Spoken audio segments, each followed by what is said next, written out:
آج کی مختصر سے وقت میں دو چار باتیں قرآن اور حدیث کی روشنی میں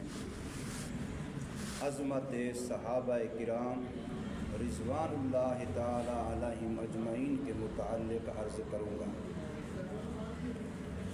نبی پاک صلی اللہ علیہ وسلم کے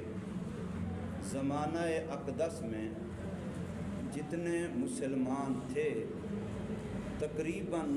وہ سارے صحابہ ہیں، چاہے وہ اہل بیت میں سے ہوں یا اہل بیت کے علاوہ میں۔ بہت چند ایسے گنے چنے لوگ ملتے ہیں جو دور دراز کے علاقے میں مسلمان ہوئے اور کسی عارض رکاوٹ کی وجہ سے وہ حضور صلی اللہ علیہ وسلم کی زیارت کا شرف حاصل نہ کر سکے اور صحابیت کی لسٹ اور فہرست میں شامل نہ ہو سکے،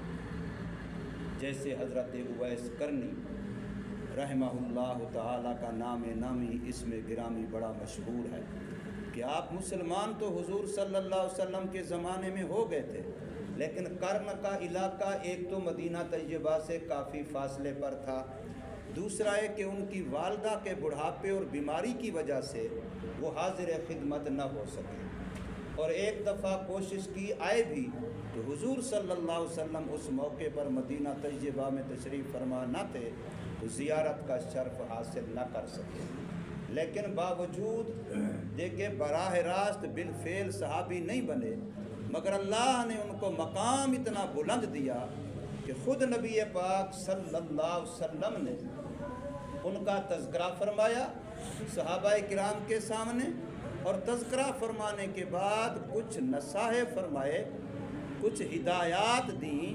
اپنے صحابہ کرام کو، اور کچھ ہدایہ دیے اپنی طرف سے، گفٹ دیے کہ یہ چیزیں ہیں، یہ اپنے پاس محفوظ رکھو، تمہیں یہاں فلاں علاقے فلاں جگہ میں فلاں موقع پر اس نام کا آدمی ملے گا جو کہ قرن سے ہوگا، اس کو میری طرف سے یہ ہدیہ، یہ گفٹ، یہ تحفہ پیش کرنا، پھر اس سے کہنا کہ میری امت کے لیے دعا کرے۔ اب ذرا آپ اندازہ لگائیں، اس کو کہنا کہ وہ میری امت کے لیے دعا کرے، کیوں؟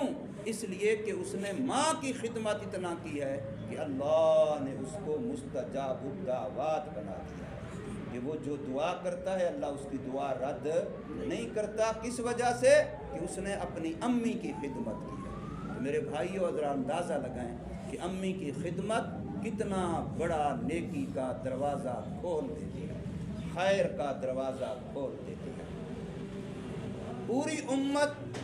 اس وقت دنیا کے جس کونے میں جہاں کہیں کوئی مسلمان ہے، مثلا ہم اس علاقے میں مسلمان ہیں، کوئی کسی اور علاقے میں، دنیا میں جہاں کہیں بھی ہے، ہم سب کو حکم ہے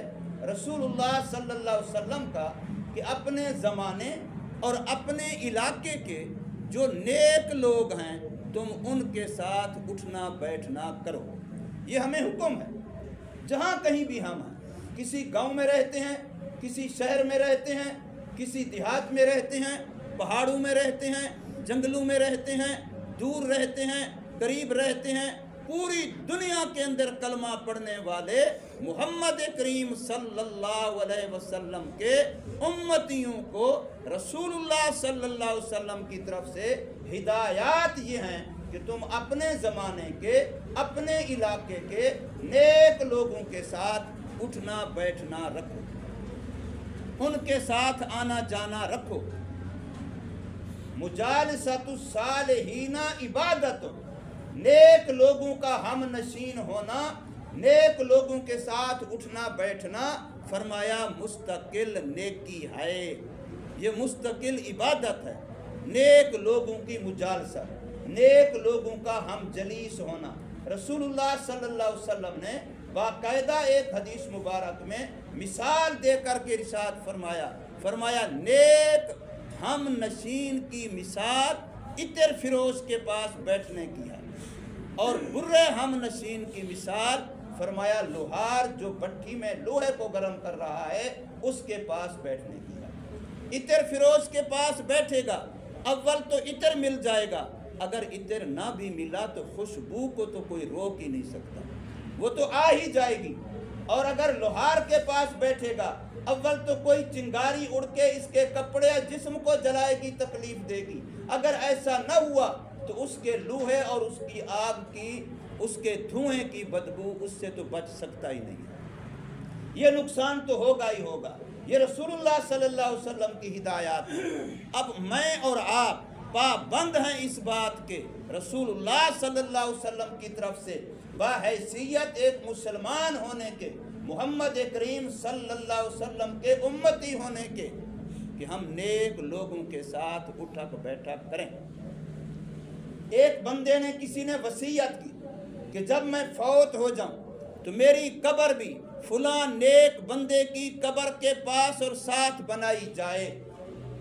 اب وہ فوت ہو گیا، اس کی قبر کا مرحلہ آیا تو کچھ لوگوں نے کہا وہاں جہاں اس نے وصیت کی تھی، کہا تھا فلاں نیک بندے کی قبر کے پاس اس کی قبر بنائی جائے، اور بعض نے کہا جی اپنے اپنے اعمال کام آنے ہیں، نیک آدمی قبر میں ہے، اس کے اپنے اعمال ہیں، یہ اس کے پڑوس میں ہو یا دور ہو، اس کے ساتھ معاملہ اس کے اعمال کے مطابق ہونا ہے، اس کے پاس دفن ہونے سے اس کے اعمال نیک نہیں بن جائیں گے، اس کی قبر میں اس کے ساتھ جو معاملہ ہوگا وہ اس کے اعمال کے مطابق ہوگا، وہاں دفن کرو تب بھی معاملہ اس کے اپنے اعمال کے مطابق ہوگا، اگر دور دفن کرو تب بھی معاملہ اس کے اپنے اعمال کے مطابق ہوگا۔ پھر وہاں دفن کرنے کا فائدہ کیا؟ معاملہ آ گیا اس وقت کے وہاں موجود اللہ والے کے سامنے کہ بھی یوں معاملہ پیش آیا ہے، لوگوں میں یوں رائے کا اختلاف ہے،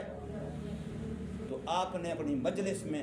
بیٹھے ہوئے لوگوں سے فرمایا یہ جو فلانا بندہ میرے پاس بیٹھ کر کے میرا خادم مجھے پنکھا چل رہا ہے، ہوا دے رہا ہے، راحت پہنچا رہا ہے، آرام پہنچا رہا ہے، اس وقت وہ ہاتھ والا پنکھا ہوتا یا چھت کے ساتھ لگا پنکھا جس کو رسی سے کھینچتے تھے وہ چلتا تھا، تو وہ پنکھا تو مجھے چل رہا ہے، وہ ہوا تو مجھے دینا چاہتا ہے، آرام تو مجھے پہنچانا چاہتا ہے، لیکن میرے اڑوس پڑوس والوں کیا تمہیں بھی ہوا آ رہی ہے کہ نہیں آ رہی؟ تو سب نے کہا جی ہمیں بھی تو ہوا آ رہی ہے۔ پنکھے والے سے پوچھا بھئی تم پنکھا ان کی ہوا کے لیے کر رہا ہے یا میرے لیے کر رہا ہے؟ جی حضرت میں تو آپ ہی کے لیے کر رہا ہوں، میرا مقصد تو آپ ہی ہیں۔ فرمایا اگر وہ مجھے پنکھا کر رہا ہے اور میرے اڑوس پڑوس والے میرے ساتھ ہم نشین وہ بھی آرام اور راحت محسوس کر رہے ہیں، تو پھر اللہ والے کے پاس جس کی قبر ہوگی، اللہ والے کی قبر پر جب رب کی رحمتوں کی بارش ہوگی، اللہ کی رحمتوں کا نزول ہوگا، تو اڑوس پڑوس والوں کو بھی یقیناً فائدہ ہوگا۔ تو اس لیے اللہ والا زندہ ہے تب بھی رحمت خداوندی کے نزول کا ذریعہ ہے، اللہ والا قبر میں چلا گیا ہے تب بھی اللہ تعالیٰ کی رحمت کے نزول کا ذریعہ ہے۔ تو ہمیں حکم ہے کہ ہم نیک لوگوں کے ساتھ اٹھیں، نیک لوگوں کے ساتھ بیٹھیں، نیک لوگوں کے پاس آئیں، نیک لوگوں کی نصیحتیں سنیں، نیک لوگوں کی مجلس اٹینڈ کریں، یہ ہمیں حکم ہے، ہمیں اس کا فائدہ ہوتا ہے، یقیناً ہوتا ہے۔ جیسے کہتے ہیں خربوزہ خربوزے سے رنگ پکڑتا ہے تو بندہ بھی بندے سے رنگ پکڑتا ہے۔ بندہ نیک لوگوں کے ساتھ بیٹھے گا تو نیک بن جائے گا۔ صحبت صالح ترا صالح کند، نیک بندے کی صحبت تجھے نیک بنا دے گی۔ شیخ سعدی رحمہ اللہ تعالیٰ کا فرمان ہے صحبت صالح ترا صالح کند، صحبت تالے ترا تالے کند۔ برے کی صحبت تجھے برا بنا دے گی، اچھے کی صحبت تجھے اچھا بنا دے گی۔ ان کے ساتھ مجالست رکھیں، اٹھنا بیٹھنا رکھیں۔ اب میں نے بات تو یہ کی کہ ہم سب پابند ہیں اس بات کے، اپنے زمانے میں اپنے علاقے میں جو نیک اللہ کا بندہ ہم سمجھتے ہیں کہ یہ اللہ والا ہے، یہ نیک بندہ ہے، اللہ سے محبت والا ہے، ہم اس کے پاس اٹھیں بیٹھیں، تعلق رکھیں، آنا جانا رکھیں، ہم پابند ہیں اس کے، اور ہمارے لیے یہ مستقل نیکی ہے جو میں نے الفاظ حدیث کے پڑھے ہیں، مجالسۃ الصالحین عبادت، نیک لوگوں کے ساتھ اٹھنا بیٹھنا عبادت ہے۔ چاہے وہ کوئی نصیحت بھی نہ کریں، چاہے وہ کوئی بیان بھی نہ کریں، وہ کوئی تقریر بھی نہ کریں، وہ آپ کو کچھ بھی نہ کہیں، صرف آپ ان کے پاس کچھ دیر کے لیے بیٹھے اور بیٹھ کے اٹھ کے چلے گئے، تب بھی تمہارے دلوں پر اس کے دل کی نیکی کا اثر یقیناً پڑے گا۔ کوئی بھی اس کی مجلس والا محروم نہیں جائے گا۔ اور یہ محروم نہ جانے کی بات جو میں عرض کر رہا ہوں یہ بھی حدیث پاک ہے، رسول اللہ صلی اللہ علیہ وسلم نے خود آپ ارشاد فرمایا ایک جگہ ہوگی جہاں لوگ اللہ کے ذکر کے لیے، اللہ کے قرآن کی تلاوت کے لیے، عبادت کے لیے جمع ہوں گے، اور وہاں کوئی اور آدمی آئے گا، ان لوگوں میں سے کسی بندے کے ساتھ اس کو کوئی دنیا کا کام ہوگا، کوئی دنیا کی غرض ہوگی کہ اب یہ اس مجلس سے اٹھے، یہاں سے فارغ ہو تو میں اس سے بات کروں، اپنا کام اس کے سامنے رکھوں۔ وہ اس مجلس کے لیے نہیں آیا ہوگا، ذکر کے لیے نہیں آیا ہوگا، قرآن کی تلاوت کے لیے نہیں آیا ہوگا، لیکن ان لوگوں میں سے کسی کے ساتھ اس کو کوئی دنیا کا کام تھا اس لیے آیا، مگر ان کے ساتھ بیٹھ گیا کہ یہاں سے یہ فارغ ہوں پھر میں اس سے بات کروں گا۔ تو فرمایا جیسی رحمت اس ساری مجلس پر ہوگی، وہ جو دنیا کی غرض لے کے آیا تھا وہ بھی محروم نہیں جائے گا۔ اولئک الذین لا یشقی جلیسہم، فرمایا یہ اللہ کو یہ مجلس والے اتنے پیارے ہیں، اتنے محبوب ہیں کہ ان کے ساتھ بیٹھنے والا بھی بدبخت اور محروم نہیں رہتا۔ یہ حضور صلی اللہ علیہ وسلم کا ارشاد ہے، لا یشقی جلیسہم، ان کا ہم نشین بھی محروم اور بدبخت نہیں رہتا، اس کو بھی رحمت خدا بندی پہنچتی ہے۔ آج کی 1445 سال ہو گئے، آج کے زمانے کو لے لیں، پھر اس سے اگلا زمانہ جو ہم سے اوپر کو، حضور صلی اللہ علیہ وسلم کے زمانے کی طرف چلے جائیں، ایسے چلتے چلتے آپ تابعین کے زمانے میں پہنچ جائیں، صحابہ کے زمانے میں پہنچ جائیں۔ اب پوری امت کو ہر زمانے میں یہ حکم تھا کہ نیک لوگوں کی مجالست۔ اب جب صحابہ کا زمانہ تھا، ایک منٹ کے لیے آپ کو وہاں لے جائیے تصور میں، جب صحابہ کرام رضوان اللہ تعالی اجمعین کا زمانہ تھا تو اس وقت پورے اس معاشرے میں مکہ مکرمہ میں تھے، مدینہ منورہ میں تھے، حجاز مقدس میں تھے، بدر میں تھے، احد میں تھے، تبوک میں تھے، کسی اور جگہ پر تھے۔ حضور صلی اللہ علیہ وسلم کے زمانے میں حضور سے بڑا نیک کوئی اور خیال میں بھی نہیں آ سکتا، ایسے ہے کہ نہیں؟ اس لیے سارے صحابہ کو حکم کیا تھا کہ حضور کی مجلس میں بیٹھیں۔ سارے صحابہ کے لیے عبادت تھی کہ حضور کی مجلس میں بیٹھیں، حضور کے ساتھ اٹھنا بیٹھنا رکھیں، آنا جانا رکھیں، اس لیے کہ اس زمانے میں ان سے بڑا نیک کوئی اور ہو سکتا ہی نہیں ہے، خیال ہی نہیں، بڑا تو دور کی بات ہے، ان کے برابر کا بھی کوئی نہیں ہو سکتا۔